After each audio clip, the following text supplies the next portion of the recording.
자, 23-1번이에요. 이거는 글은 어렵잖아요. 개미의 겉모습과 생활 방식인데 개미가 어떤 환경에서 살아가는지에 따라서 개미의 신체 구조라든가 신체의 크기라든가 이런 것들이 달라지고요. 그래서 연구자들이 봤을 때 개미가 어떤 형태의 모양을 가지고 있는지에 따라서 이 개미가 어디에서 살아가는지, 생활 환경이 어디인지, 그리고 어떤 음식을 먹는지까지 예측이 가능하다. 그런 글이 있어요. 가볼게요. 많은 측면들인데요. 한 개미의 appearance는 외모죠, 외모, 겉모습. 그러니까 개미들의 겉모습의 많은 측면들이 have likely evolved. evolve 하면 진화가 발전하다죠. 근데 진화와 발전을 해왔다는 거야. 인간이 된다. 개미의 겉모습의 많은 측면들이 발전해 온 거예요. 근데 뭐 하기 위해서 발전했느냐? To meet a specific lifestyle requirement. 구체적인 특정한 삶의 스타일의 요구사항. 이런 요구사항을 충족하기 위해서 발전해 왔다. meet이라는 단어가 만나다가 아니라 충족하다, 충족시키다, 만족시키다 이 정도로 알고 있잖아. 그래서 그들이 살고 있는 어떠한 구체적인 삶의 방식의 요구사항, 요구조건에 충족하기 위해서 발전했다는 거야. 개미의 모양이 거기에 따라서 변화했다는 거죠. 근데 뭐 양보가 뒤에 나오긴 하는데 비록 그 정도, 요런 표현은 좀 알아두세요.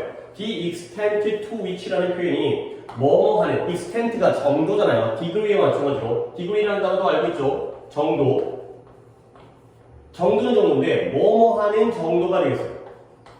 뭐뭐하는 정도.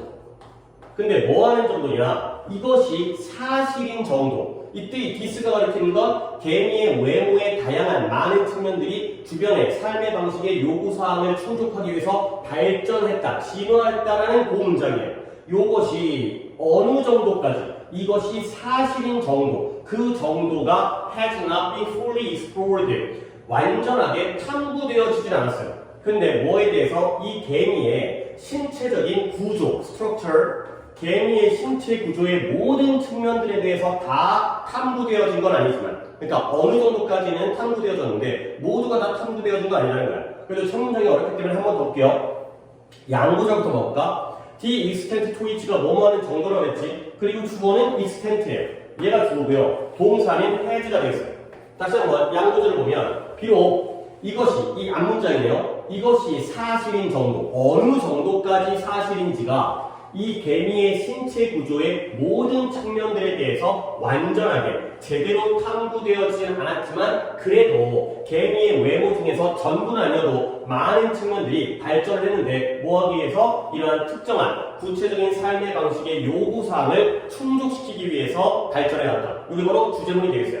자, 그러면 거기에 대한 사례들이 나오는데 이러한 적응, adaptation, 적응이 뭐 때문이냐? 이 개미들의 신체 구조가 달라지게 된 적응이 뭐 때문이냐면 첫 번째, due가 뭐뭐 때문이라는 거 알고 있죠? 첫 번째, 환경 때문일 수 있고요. 주변의 환경, 어떤 환경에 살고 있는지. 두 번째, available, 이용 가능한 음식. 내가 어떤 개미 입장에서 어떤 음식을 먹을 수 있느냐. 세 번째, predators, 이 개미를 잡아먹는 천적이라든가 포식동물, 육식동물이 있을 수 있잖아요. 걔네들을 피해야 되기 때문에 걔네들 때문에 이러한 적응이 이루어질 수가 있다는 거예요. 세 가지의 병렬이 되겠죠. 주변 환경, 내가 어떤 음식을 먹을 수 있는지, 그리고 누가 나를 잡아먹으러 오는지, 이런 것들 때문에 이러한 적응이 발생할 수 있다가 되는 거죠. 그래서 이제 사례가 나오는데요. 일단 개미의 외모적인 특징에 다리가 길어요. long legs, 그 다음에 and large eyes, 눈이 커요. 이 두 가지의 긴 다리와 큰 눈은 일반적으로 어디서 발견되어지냐면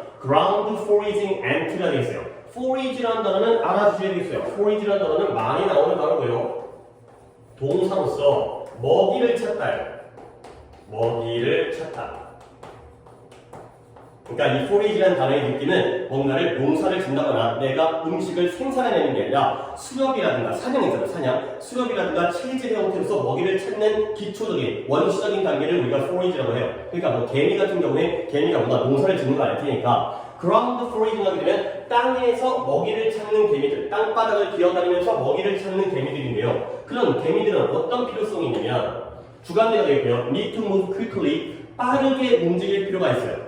근데 뭐 하기 위해서 이러한 포식자, 이때의 포식자는 개미를 잡아먹는 개미의 적이 된 그런 포식자를 피하기 위해서 어디서? in open ground, 공개되어진 그러한 지면에서 공개되어져 있다. 땅이니까 넓은 땅에서 숨을 곳이 없는 거야. 그런 공개되어진 이제 숨겨지지 않고 공개되어진 그러한 지면에서 포식자를 갖다가 피하기 위해서 빠르게 움직일 필요가 있고요. 그 다음에 be the first to acquire food source. 이러한 음식의 원천이죠. 그러니까 식량원이 되겠어요.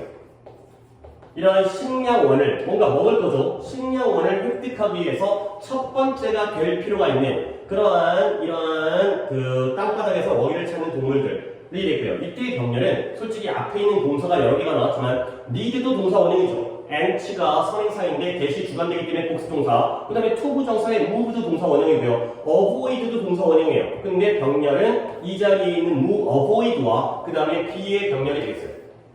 결과적으로 다시 한번 긴 다리와 커다란 눈은 일반적으로 어디에서 발견되었냐면 땅바닥에서 먹이를 찾아다니는 개미들에게서 발견되어진 거야. 근데 그 개미들은 뭐 할 필요가 있다고요?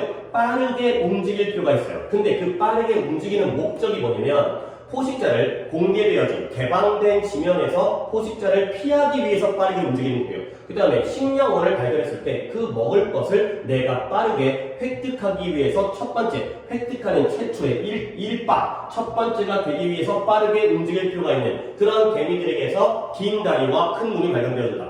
그러니까 긴 다리와 큰 눈은 지면에서 빠르게 움직일 필요성이 있는 개미들의 특징이 되겠구나. 그가 되고요. 그 다음에 in contrast는 그와 반대로 대조적으로가 되겠죠.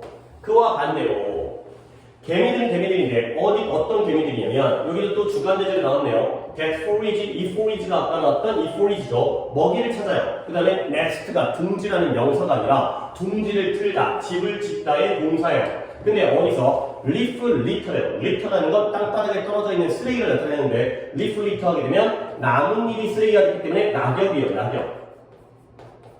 낙엽 안에서 먹이를 찾고 둥지를 트는, 그러니까 공개되어진 개방된 지면이 아니라 나뭇잎들 사이에다가 낙엽들 사이를 왔다 갔다 하면서 먹이도 찾고 둥지를 트는 그러한 개미들의 경우에는 뭘 가지고 있냐면 아까는 다리가 길었죠. 얘네들은 short legs and antennae, 짧은 다리와 antennae를 가지고 있어요. 이 antennae라는 단어는 원래는 antenna가 원래 형태예요. 그래서 얘가 더듬이에요, 더듬이. 우리가 안테나라고 얘기하는 거잖아요. 핸드폰이 옛날에 핸드폰에 안테나가 있었는데 TV에도 안테나가 있고 뭔가를 전파를 받을 수 있는 수신 장치잖아요. 이제 동물의 경우에 곤충의 경우에는 안테나, 더듬이를 통해서 어떤 신호를 받잖아. 뭔가 이제 감지하거나 감각기관이 되는 거지. 안테나라는 더듬이에요.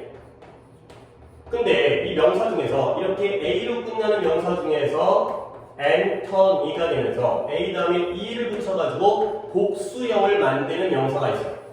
그래서 이때 antennae는 antenna의 복수형이다. 가 되는 거죠. 그래서 다시 한번 낙엽들 사이에서 먹이를 찾고 둥지를 트는 개미들의 경우에는 더 짧은 다리와 더 짧은 안테나를 가지고 있어요. 근데 무엇과 함께 alongside는 뭐뭐와 함께 with가 되겠고요. 무엇과 함께 작은 눈과 함께가 되는 거죠.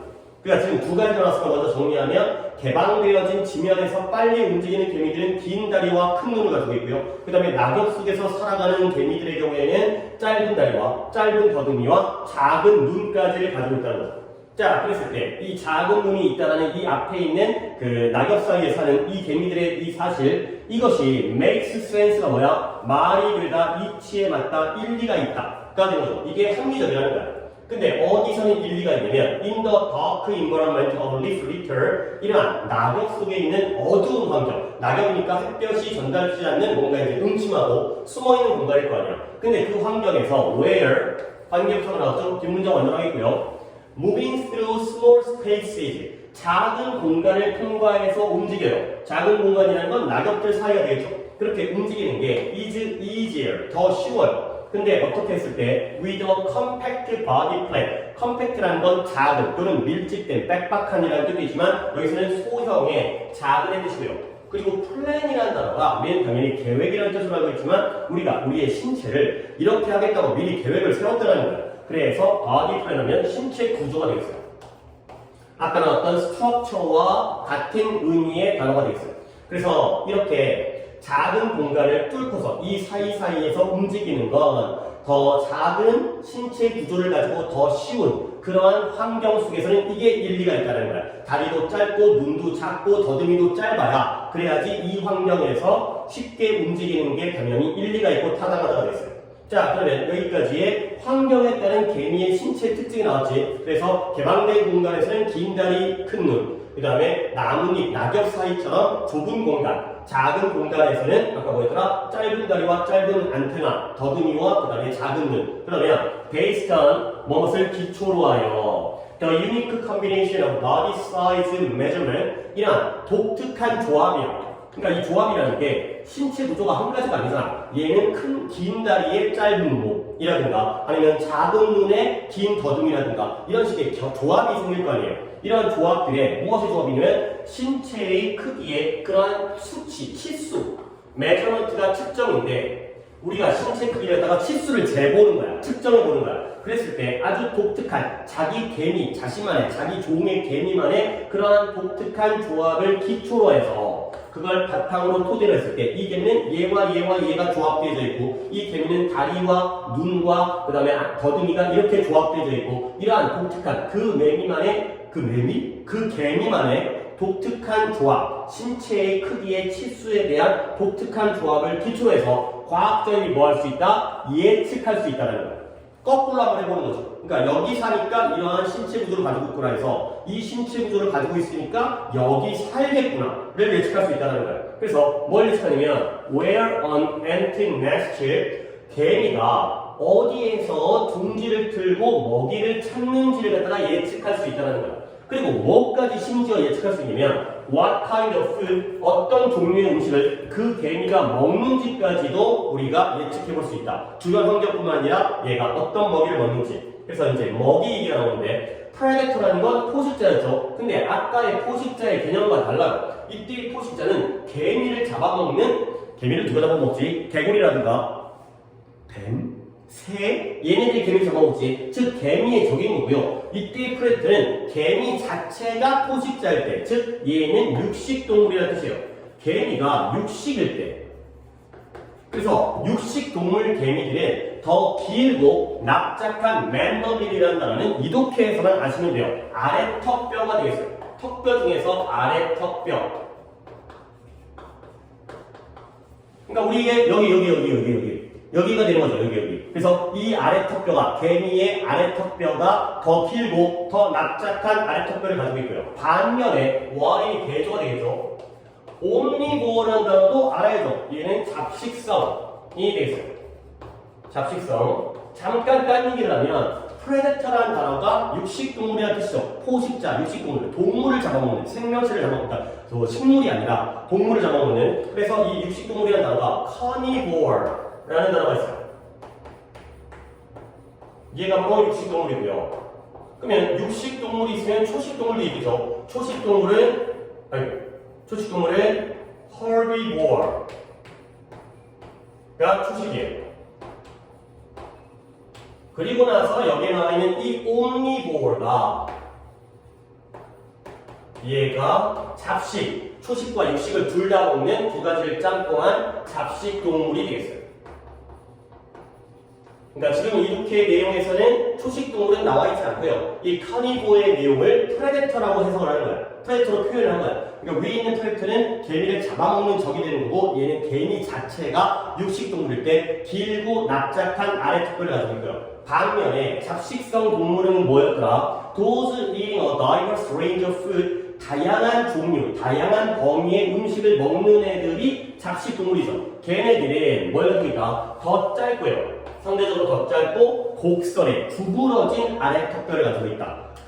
그러니까 이 개미의 입의 구조, 아래 턱뼈의 구조를 보고서 얘가 육식성이다, 얘가 잡식성이다, 이런 것들까지 예측할 수가 있다. 까지가 되겠어요. 그래서 글의 흐름 순서도 괜찮은 것 같아요. 근데 일단은 내용을 파악하는 게 가장 중요한 글이 되겠어요. 그래서 개미의 신체적인 특징이 모든 게 다 밝혀진 건 아니지만 근데 그게 중요한 게 아니라 그래도 특정한 많은 측면들은 환경에 구체적인 삶의 방식의 요구사항을 충족하기 위해서 진화를 했고요. 그리고 그 원인이 환경과 음식과 나를 잡아먹으러 오는 그 예시가 긴 다리와 큰 눈의 경우에는 개방된 장소. 그 다음에 짧은 다리와 짧은 더듬이와 작은 눈의 경우에는 나뭇잎 사이의 좁은 공간이 되고요. 이러한 독특한 신체 구조적인 조합을 바탕으로 해서 과학자들이 이런 것들을 예측할 수 있구나까지가 되겠어요.